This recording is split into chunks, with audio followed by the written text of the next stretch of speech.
That's right. You are allowed to still use your phone these days, if you wish, but there are many ways to give, and we certainly want you to do that.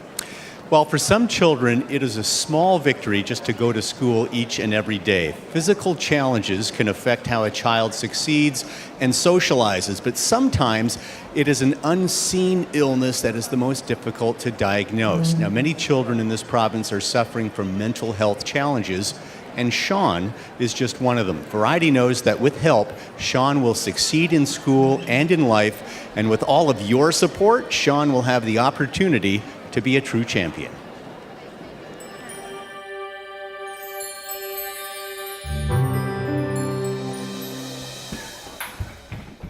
For most children, school is a place for learning, sharing, laughing, and making new friends.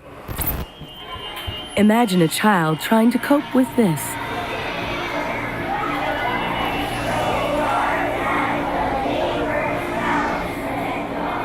Attention deficit hyperactivity disorder is a complicated neurological condition to diagnose. To a child growing up with ADHD, hypersensitivity to outside stimuli and the inability to concentrate can make life frightening, confusing, and isolating. Sean was diagnosed with ADHD at 3 years old. Soon after the diagnosis, it became clear that Sean had other mitigating conditions, including anxiety and sensory processing disorder. Daily life for Mom Carrie, stepdad James, and Sean posed many challenges. The hyperactivity and the impulse control difficulties were at such a level that it affected every aspect of his day. He actually could not physically slow his body down, and then there were issues with safety and him not recognizing potential dangers, and unfortunately a lot of aggression was coming out as well. Living with mental health challenges as a child is terrifying. It can be equally so for the child's loved ones. That's how he was so proud of his toys. Sean's family had many frightening times as they fought to understand just what was going on with their little boy. Put his toys in. Originally, I was very devastated and felt very concerned for his future. There were fears. How will he be able to do all these things, to go to school, to learn, to be accepted? Will other people see through to who he really is? Conventional medications were prescribed, but Sean did not respond well. The prescription actually made his conditions worse. It was devastating. Support in Prince George was hard to come by, and Carrie and James did not know where to turn. It was me pushing and saying, where can we go? If I would have stayed here, referrals were at least 2 years, and we were at a point of pretty much a crisis point of him not even being able to cope in any environment. Carrie advocated tirelessly for the help that Sean needed, and she reached out to Variety, the children's charity. Variety helped to cover the cost of a new medication for Sean and afforded him the opportunity not just to cope, but to succeed at school, at home, and in the community.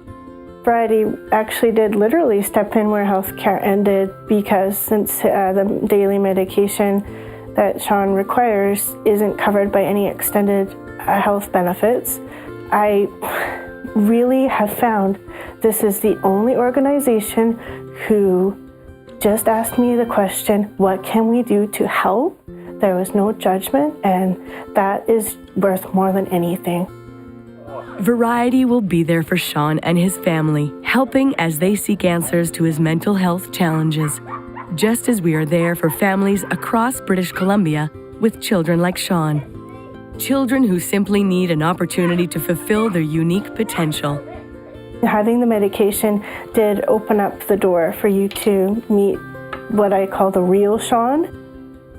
The important thing to mention is Sean's story is still being written, and the only way to make sure it is widely received is to really try to break down the fear surrounding even having a conversation about mental health challenges. He's not defined by a list of conditions. He's a beautiful little boy. So just hoping that he will grow up into a wonderful man.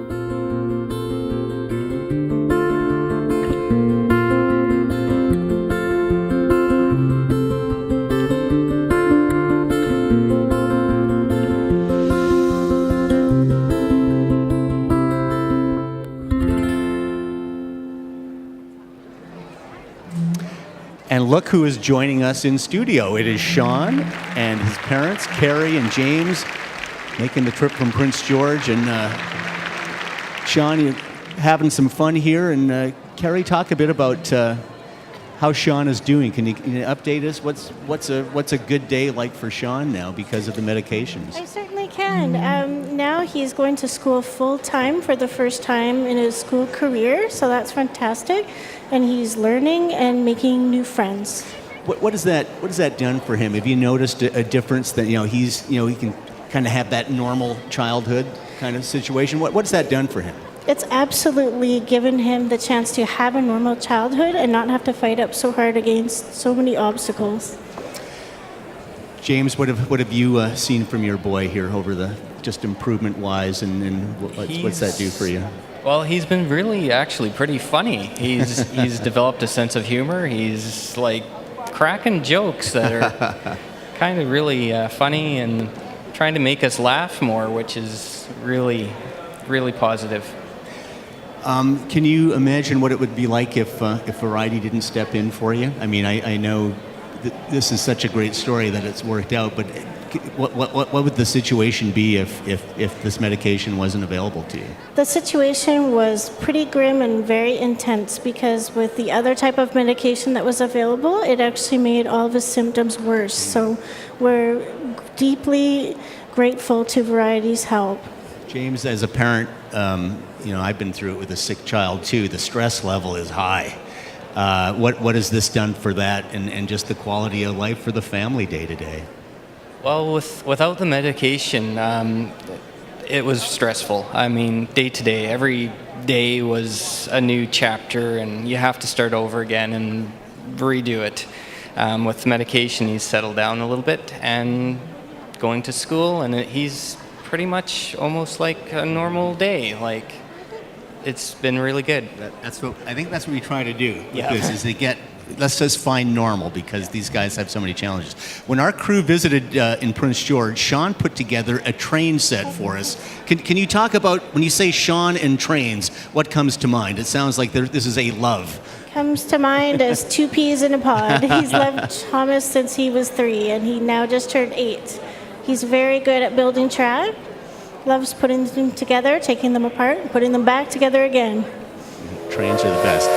Well, that sound can only mean one thing, that there is a train pulling into the station, and that train is here to give Sean, Carrie, and James a very special experience aboard the legendary Rocky Mountaineer. Doug Rogers from Rocky Mountaineer is here with some special gifts to tell you about the great day they have planned for Sean aboard the Rocky Mountaineer. Doug, tell us all about it. Thanks for coming in and just tell us what's going on. Well, you're very welcome. Sean, I hear that you like trains. So to start with, we have a very special train, and we'd like to share with you and your parents a hat. Oh, I'll okay. pass them Thank you down, very one, much. and one for each of you as well. Thank you very much. And Sean, your very own train whistle as well. Wow. Okay? There you go. Thank you. Now, Thank you very much. And, well, actually, a couple of them.